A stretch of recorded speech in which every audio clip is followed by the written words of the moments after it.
dear Swamijis, dear friends, I am grateful to Swami Prasannatmanandaji for assigning me this topic, the ideal of Ramakrishna movement. While assigning this topic to me, he also asked me to dwell upon our emblem, the emblem that we see on our books or our website. So I shall try to do that.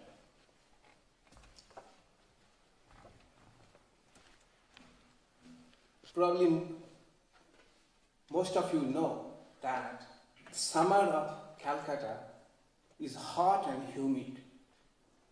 On such a hot and humid day in 1897, it was a Friday, May the 1st, Swami Vivekananda returned from the West just a few months ago. He convened a meeting of the devotees of Sri Ramakrishna, both monastics and lay. He was staying at that time at Balaram Bose's house in Calcutta. So around 40 people gathered. They responded to Swami Vivekananda's call and gathered. Then Swami Vivekananda said, inspired them to form an organization.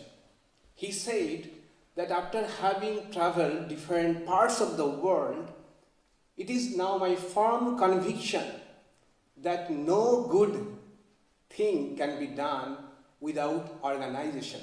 As Swami Vedanandaji was speaking, Swami Vivekananda said that I have fallen in love with the idea of organization. That's what he saw in the West, the power of organization. So he inspired the group of people to form an organization. And he said, let the name of the organization be in the name of that person in whose name we have renounced our heart and home. That is, in the name of Sri Ramakrishna. That was the first meeting. That's it. No name was decided, ideal was not decided, method of work was not decided. It was just, the throwing some ideas. And we know that after that meeting, he had to confront some of the devotees of Sri Ramakrishna, including his monastic brothers, who had the doubt whether it will be really in the line of Sri Ramakrishna's desired idea to have an organization or not. And Swami Vivekananda convinced them all of them got on board. Swami Vivekananda said, let's meet on 5th May again here, 5 days later. That was Wednesday, again at 3 p.m. They meet at the same place. And then Swami Vivekananda places before the group of people what should be the name of this organization. He said, let this association be called Ramakrishna Mission. And he places the objective of the mission, method of its work in India, method of its work outside India, and 5 very simple rules. And what did he lay out as the objective of Ramakrishna Mission? What is the ideal of this organization should be? He said it would be twofold.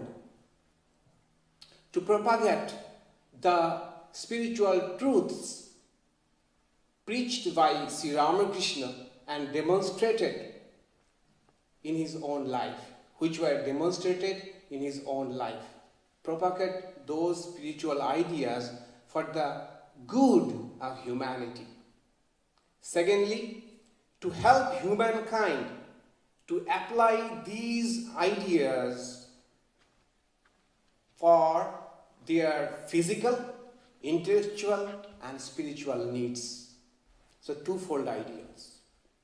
First, propagate those spiritual truths which were taught by Sri Ramakrishna which were demonstrated by him in his own life.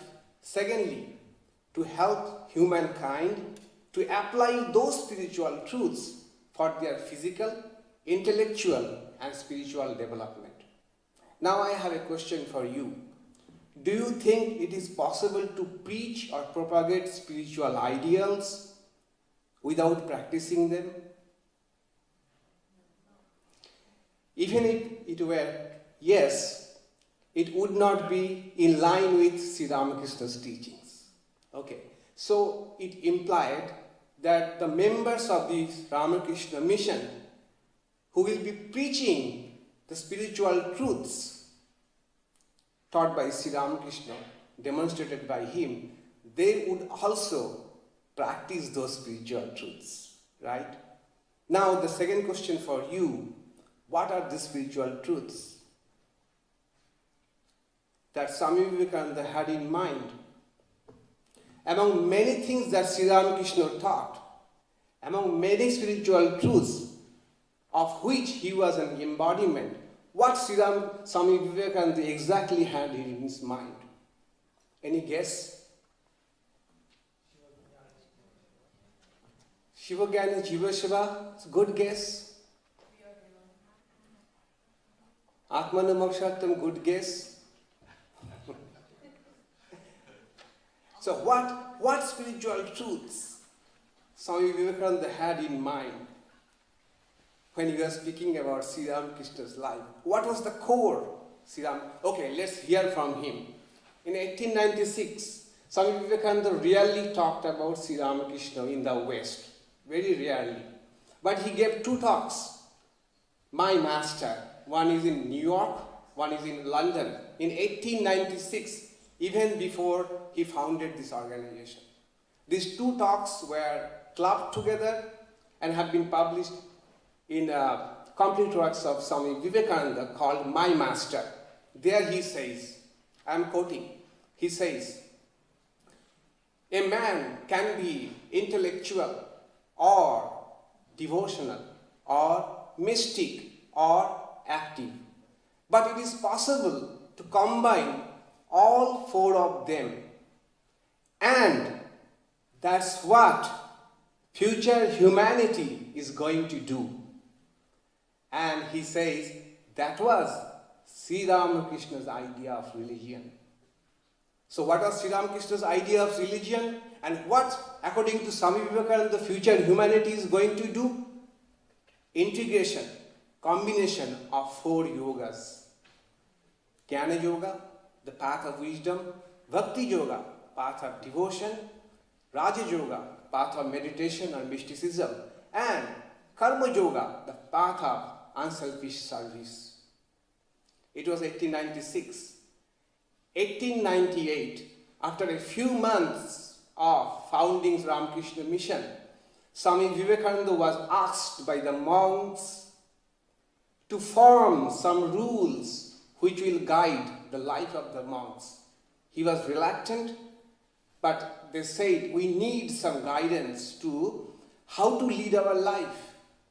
It was in Nilambar Mukherjee's house, even before Belur Math came up, 1898. Swami Vivekananda said, okay, someone start writing down. I am dictating. The first thing he says, the guiding principles of the monastics of the Ramakrishna Mission.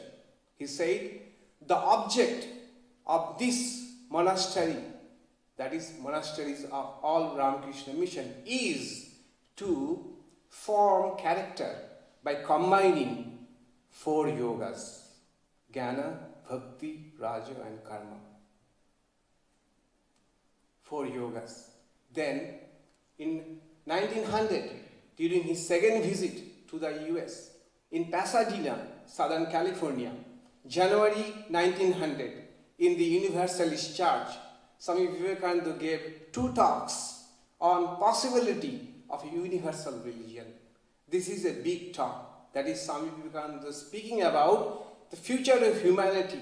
Is there a possibility to have a universal religion which will be applicable to all, which will be acceptable to all, which will resonate with all? There, Swami Vivekananda says, the closest thing, the closest ideal that can be to this ideal of universal religion is combination of these 4 yogas. And he says, that is my ideal of religion. So we see, according to Swami Vivekananda, whom we think who is the best person who has understood Sri Ramakrishna. According to Swami Vivekananda, Sri Ramakrishna's idea of religion was integration of the 4 yogas. And this should also be, according to Swami Vivekananda, the guiding principles of the life of the monks, the core of the Ramakrishna mission. And according to Swami Vivekananda, that was his ideal of religion. And according to Swami Vivekananda, that is what future humanity is going to do. Integration of 4 yogas. That's what is expressed in our emblem of the Ramakrishna order. Swami Gambhiranandaji wrote one very important book called The History of Ramakrishna Math and Mission. There he says, after forming this organization, after forming its guiding principles, after having its members and gathering enough of funds, what was needed now was a visual representation of the ideal which, at a glance, tell others what is the ideal of this organization, and also remind its members the ideal that they have been called upon to achieve. It needed a visual representation, and that visual representation is our emblem, our logo, and which came into existence very casually. In 1900, during his second visit to the US, Swami Vivekananda, Sister Devamata, Laura Glenn, writes in her reminiscences. One morning, in July 1900, in New York, Vedanta Society, Swami Vivekananda was sitting in the breakfast table. One printer came and asked the Swami, we are going to circulate some circulars, some advertisement of the society, and it would be good to have an emblem. What Swami Vivekananda did, he looked on the table, he saw there was an envelope in which he had just received a letter. He tore open the envelope. On its plain, the fresh side, he drew our emblem. We look at the emblem, the first thing that catches our attention is a snake, then a lotus, then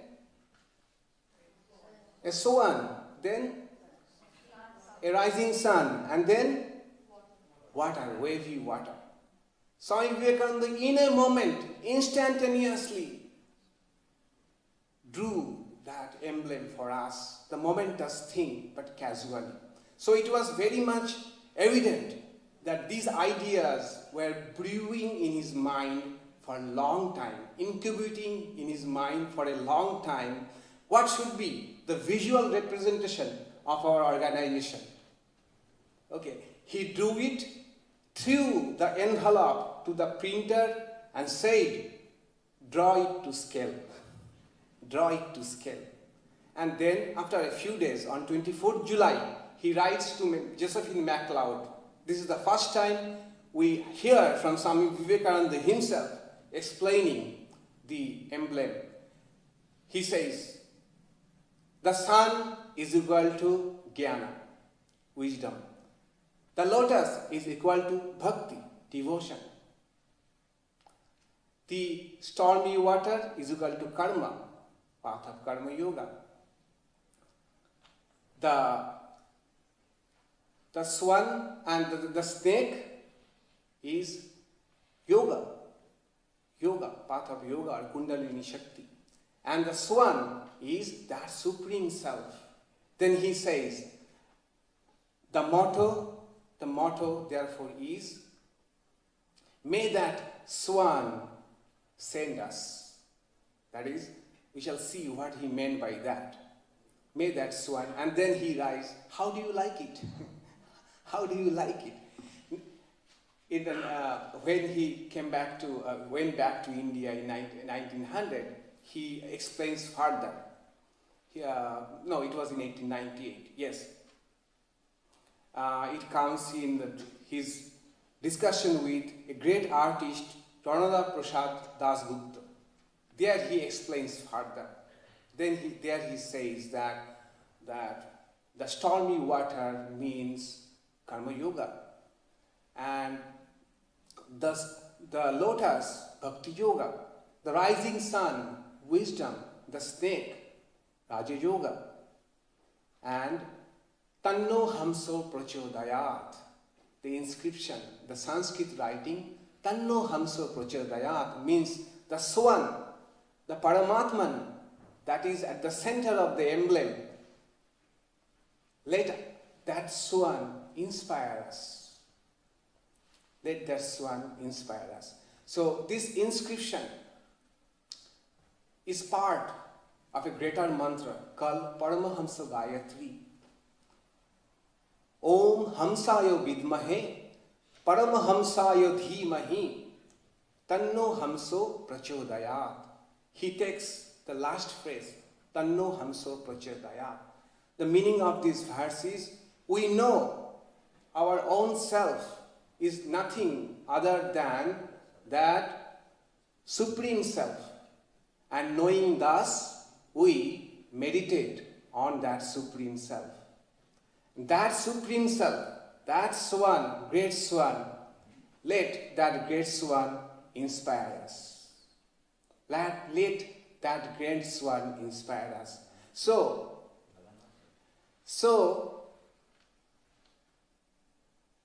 is Swami Vivekananda referring to that swan, Tanno Hamsa? By that, is he referring to Sri Ramakrishna? Because we know Sri Ramakrishna in his lifetime were called Paramahamsa. Okay? Because he was ordained into the order of Paramahamsa sannyasis, Paramahamsa monks. So he was known all over Calcutta, Sri Ramakrishna Paramahamsa. In fact, he was so popular, some people used to say only Paramahamsa. Paramahamsa. So, who can tell what was in Swami Vivekananda's mind? Did he mean by that great swan Sri Ramakrishna Paramahamsa? Whatever it is. It's good to think that way, and that let it be our prayer too.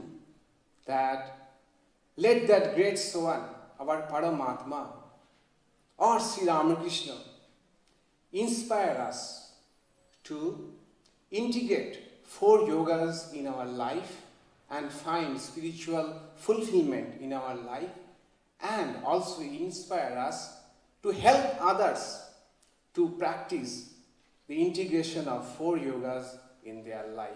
Let it be our prayer today. Om Shanti Shanti Shanti Hari Om Tassat Sri Ramakrishna Arpanamastu.